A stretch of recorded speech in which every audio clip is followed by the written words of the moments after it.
Close your eyes. Imagine a hopeless situation. You're falling from a building. You're tied to a chair in an abandoned warehouse, and there's a bomb 3 seconds away from going off, and it's about to obliterate you and everything in a square mile. Or you're at the bank, and some maniac with a gun bursts in, and he already sighted you down, and he's about to pull the trigger. Who's the person you imagine is going to come save you?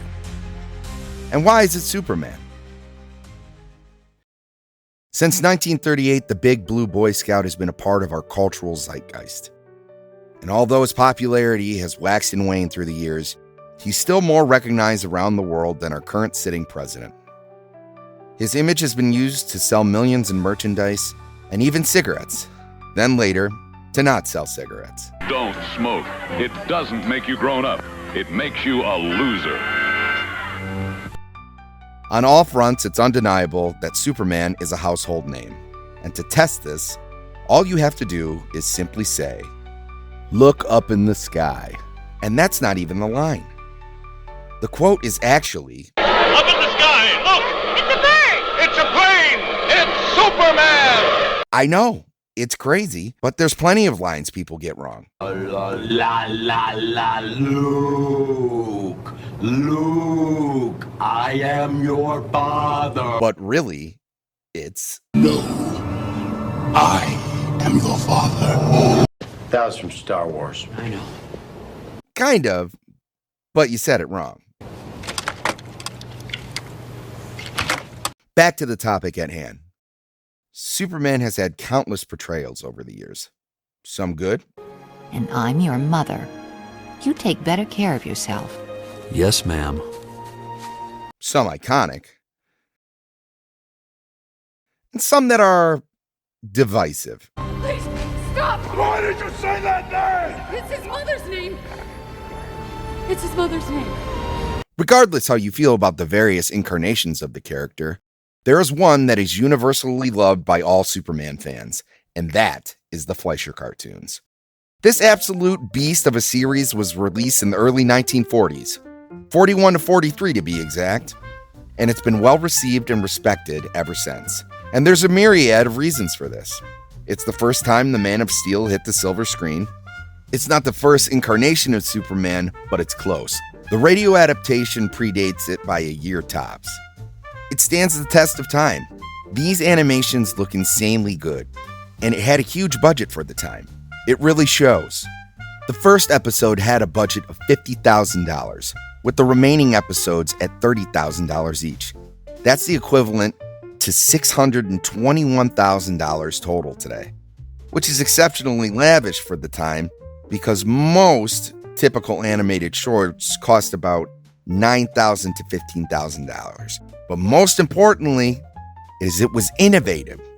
Rotoscoping, you know the reasons lightsabers popped so hard in the original trilogy, was invented and utilized to make these cartoons.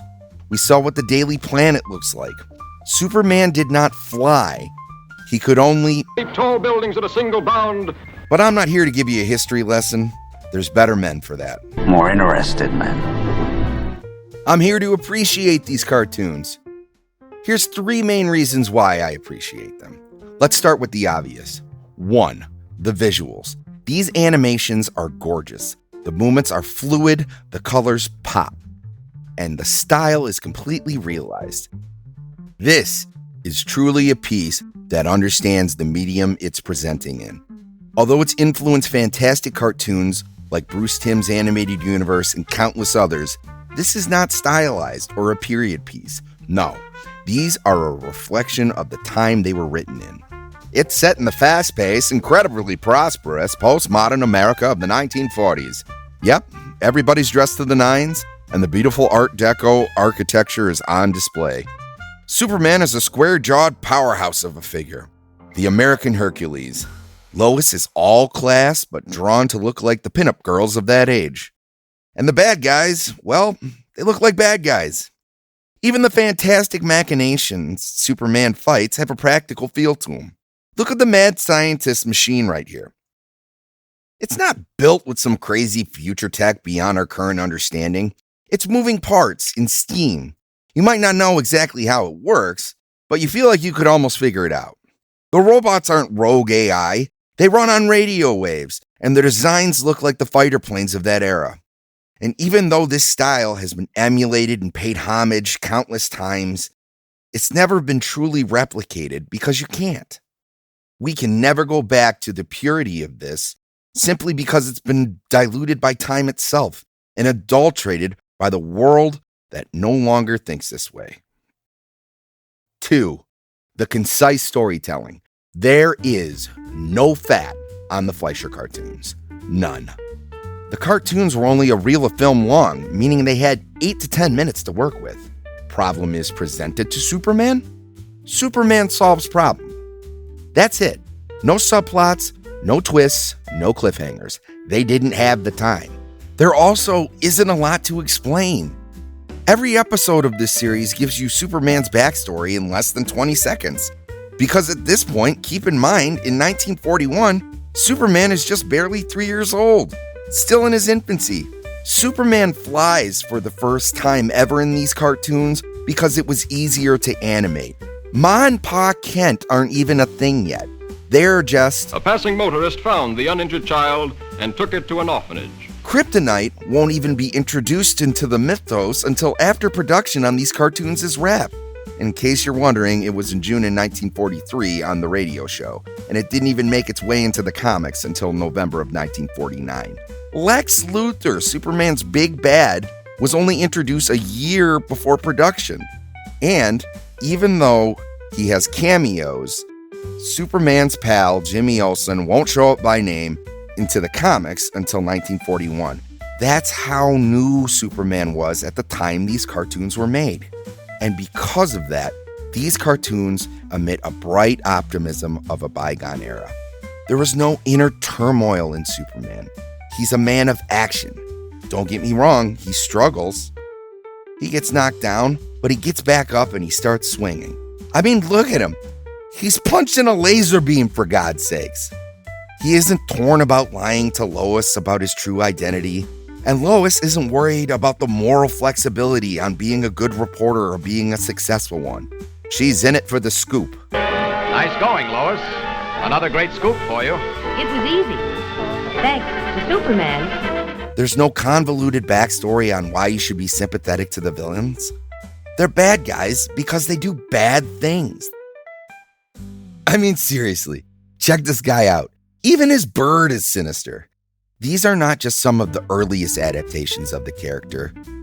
It might be the purest adaptation of the character, which leads me to my final reason I love these cartoons so much.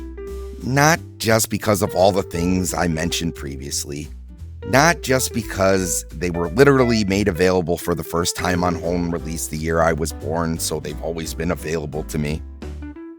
Seriously, look how cute I am. All of that aside, it's because it's the purest adaptation of Superman. You get what Superman is fundamentally about. It's not just about the duality of Clark Kent and Superman. It's a factor, of course.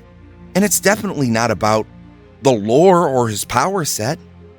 None of that is nearly what it is now. Superman struggles in these cartoons with enemies that he wouldn't raise an eyebrow to today.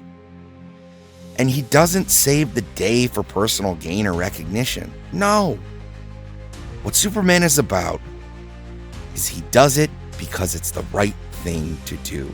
He does it because no one else can. When the situation seems most dire, Superman uses his amazing powers to bring hope to the hopeless. Superman is about hope. I hope you enjoyed this video, guys. I'm Sammy 3Pete. For more videos, please like and subscribe.